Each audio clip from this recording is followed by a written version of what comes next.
قرآن مجید کا 37واں سورہ سورہ صافات۔ شروع نام سے اللہ کے جو بڑا مہربان نہایت رحم کرنے والا ہے۔ باقاعدہ طور پر صفے باندھنے والوں کی قسم، پھر مکمل طریقے سے تنبیہ کرنے والوں کی قسم، پھر ذکر خدا کی تلاوت کرنے والوں کی قسم۔ بے شک تمہارا خدا ایک ہے، وہ آسمان و زمین اور ان کے مابین کی تمام چیزوں کا پروردگار اور ہر مشرق کا مالک ہے۔ بے شک ہم نے آسمان دنیا کو ستاروں سے مزین بنا دیا ہے اور انہیں ہر سرکش شیطان سے حفاظت کا ذریعہ بنا دیا ہے کہ اب شیاطین عالم بالا کی باتیں سننے کی کوشش نہیں کر سکتے اور وہ ہر طرف سے مارے جائیں گے، ہکانے کے لیے اور ان کے لیے ہمیشہ ہمیشہ کا عذاب ہے۔ علاوہ اس کے جو کوئی بات اچک لے تو اس کے پیچھے آگ کا شعلہ لگ جاتا ہے۔ اب ذرا ان سے دریافت کرو کہ یہ زیادہ دشوار گزار مخلوق ہیں یا جن کو ہم پیدا کر چکے ہیں۔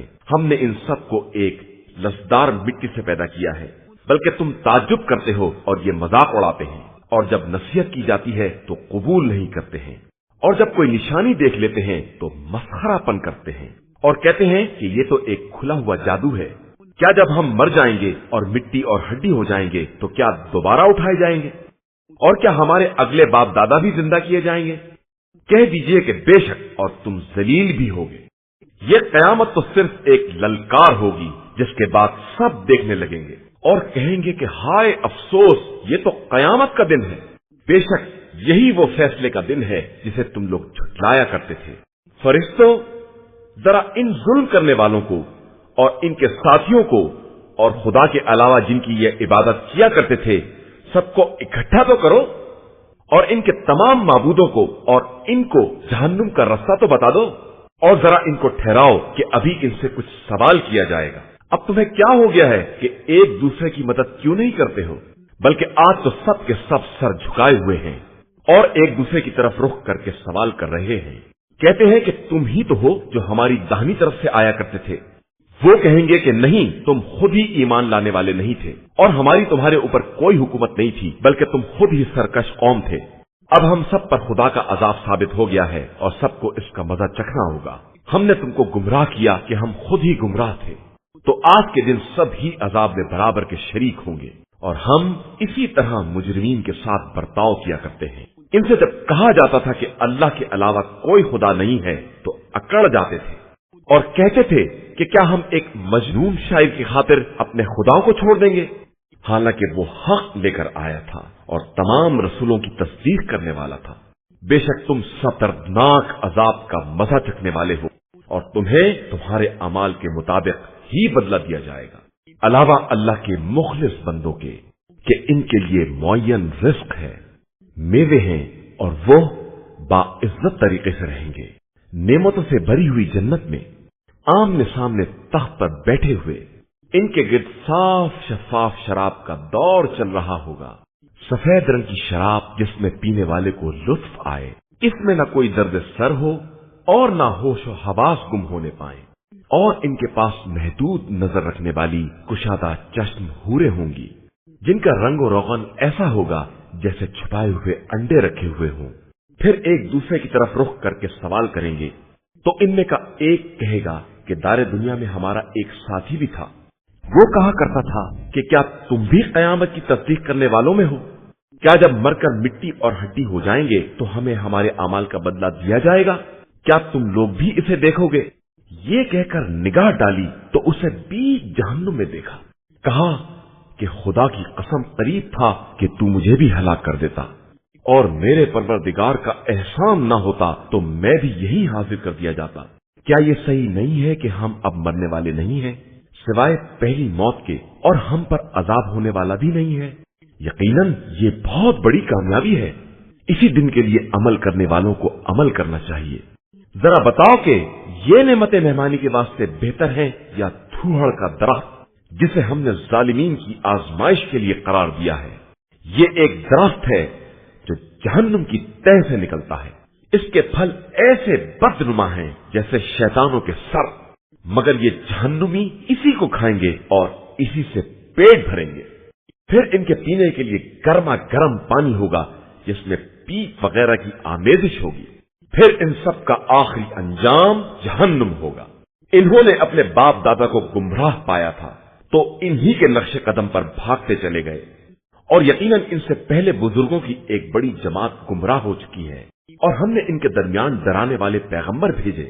تو اب دیکھو کہ جنہیں ڈرایا جاتا ہے ان کے نہ ماننے کا انجام کیا ہوتا ہے، علاوہ ان لوگوں کے جو اللہ کے مخلص بندے ہوتے ہیں۔ اور یقیناً نوح نے ہم کو آواز دی تو ہم بہترین قبول کرنے والے ہیں، اور ہم نے انہیں اور ان کے اہل کو بہت بڑے قرض سے نجات دے دی ہے، اور ہم نے ان کی اولاد ہی کو باقی رہنے والوں میں قرار دیا، اور ان کے تذکرے کو آنے والی نسلوں میں برقرار رکھا۔ ساری خدائی میں نوح پر ہمارا سلام۔ ہم اسی طرح نیک عمل کرنے والوں کو جزا دیتے ہیں، وہ ہمارے ایماندار بندوں میں سے تھے۔ پھر ہم نے باقی سب کو غرق کر دیا، اور یقیناً نوح ہی کے پیروکاروں میں سے ابراہیم بھی تھے۔ جب اللہ کی بارگاہ میں قلب سلیم کے ساتھ حاضر ہوئے، جب اپنے مربی باپ اور اپنی قوم سے کہا کہ تم لوگ کس کی عبادت کر رہے ہو؟ کیا خدا کو چھوڑ کر ان خود ساختہ خداؤں کے طلبگار بن گئے ہو؟ تو پھر رب العالمین کے بارے میں تمہارا کیا خیال ہے؟ پھر ابراہیم نے ستاروں میں دقت نظر سے کام لیا اور کہا کہ میں بیمار ہوں، تو وہ لوگ منہ پھیر کر چلے گئے، اور ابراہیم نے ان کے خداؤں کی طرف رخ کر کے کہا کہ تم لوگ کچھ کھاتے کیوں نہیں ہو؟ تمہیں کیا ہو گیا ہے کہ بولتے بھی نہیں ہو؟ پھر ان کی مرمت کی طرف متوجہ ہو گئے، تو وہ لوگ دوڑتے ہوئے ابراہیم کے پاس آئے۔ تو ابراہیم نے کہا کہ کیا تم لوگ اپنے ہاتھوں کے تراشیدہ بتوں کی پرستش کرتے ہو، جبکہ خدا نے تمہیں اور ان سبھی کو پیدا کیا ہے؟ ان لوگوں نے کہا کہ ایک عمارت بنا کر آگ جلا کر انہیں آگ میں ڈال دو۔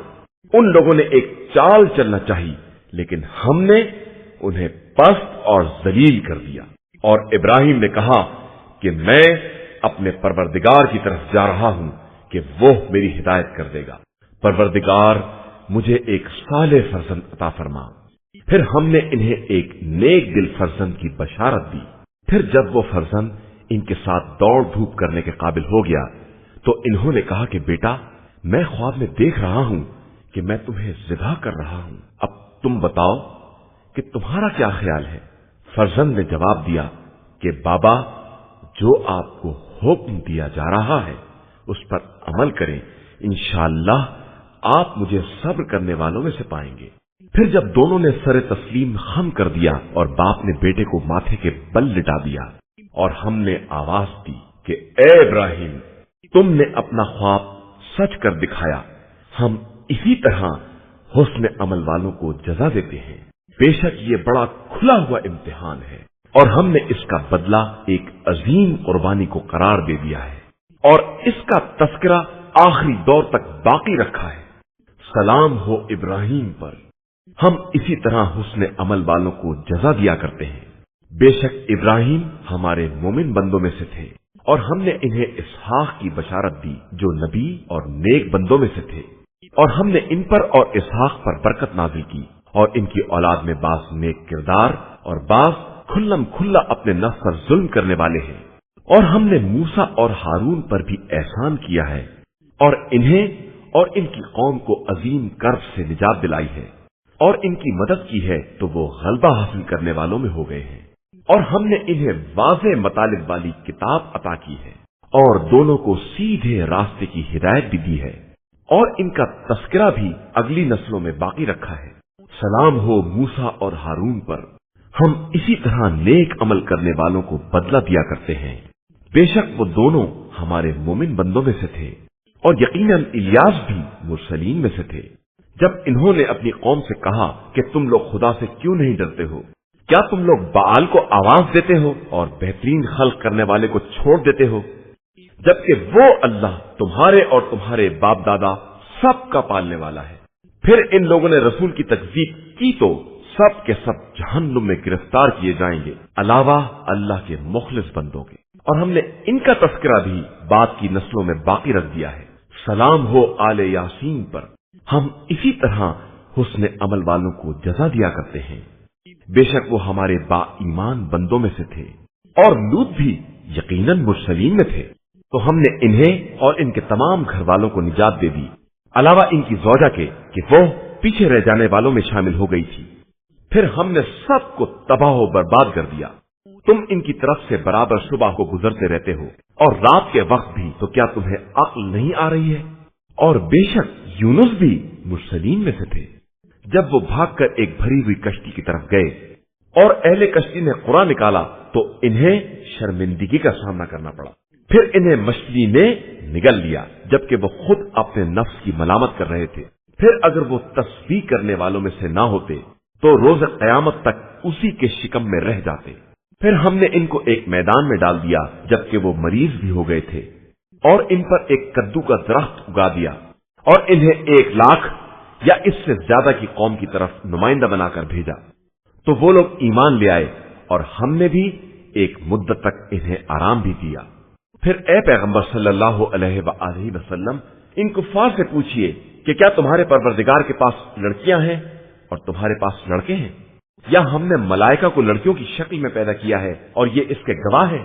آگاہ ہو جاؤ کہ یہ لوگ اپنی من گھڑت کے طور پر یہ باتیں بناتے ہیں کہ اللہ کے یہاں فرزند پیدا ہوا ہے، اور یہ لوگ بالکل جھوٹے ہیں۔ کیا اس نے اپنے لیے بیٹوں کے بجائے بیٹیوں کا انتخاب کیا ہے؟ آخر تمہیں کیا ہو گیا ہے؟ تم کیسا فیصلہ کر رہے ہو؟ کیا تم غور و فکر نہیں کر رہے ہو؟ یا تمہارے پاس اس کی کوئی واضح دلیل ہے؟ تو اپنی کتاب کو لے آؤ اگر تم اپنے دعوے میں سچے ہو۔ اور انہوں نے خدا اور جنات کے درمیان بھی رشتہ قرار دے دیا، حالانکہ جنات کو معلوم ہے کہ انہیں بھی خدا کی بارگاہ میں حاضر کیا جائے گا۔ خدا ان سب کے بیانات سے بلند و برتر اور پاک و پاکیزہ ہے، علاوہ خدا کے نیک اور مخلص بندوں کے۔ پھر تم اور جس کی تم پرستش کر رہے ہو، سب مل کر بھی اس کے خلاف کسی کو بہکا نہیں سکتے ہو، علاوہ اس کے جس کو جہنم میں جانا ہی ہے۔ اور ہم میں سے ہر ایک کے لیے ایک مقام معین ہے، اور ہم اس کی بارگاہ میں سب وسطہ کھڑے ہونے والے ہیں، اور ہم اس کی تسبیح کرنے والے ہیں۔ اگرچہ یہ لوگ یہی کہا کرتے تھے کہ اگر ہمارے پاس بھی پہلے والوں کا تذکرہ ہوتا تو ہم بھی اللہ کے نیک اور مخلص بندے ہوتے، تو پھر ان لوگوں نے کفر اختیار کر لیا تو عنقریب انہیں اس کا انجام معلوم ہو جائے گا۔ اور ہمارے پیغامبر بندوں سے ہماری بات پہلے ہی طے ہو چکی ہے کہ ان کی مدد بہرحال کی جائے گی، اور ہمارا لشکر بہرحال غالب آنے والا ہے۔ لہذا آپ صلی اللہ علیہ وآلہ وسلم تھوڑے دنوں کے لیے ان سے منہ پھیر لیں اور ان کو دیکھتے رہیں، عنقریب یہ خود اپنے انجام کو دیکھ لیں گے۔ کیا یہ ہمارے عذاب کے بارے میں جلدی کر رہے ہیں؟ تو جب وہ عذاب ان کے آنگن میں نازل ہو جائے گا تو وہ ڈرائی جانے والی قوم کی بدترین صبح ہوگی۔ اور آپ صلی اللہ علیہ وآلہ وسلم تھوڑے دنوں ان سے منہ پھیر لیں اور دیکھتے رہیں، عنقریب یہ خود دیکھ لیں گے۔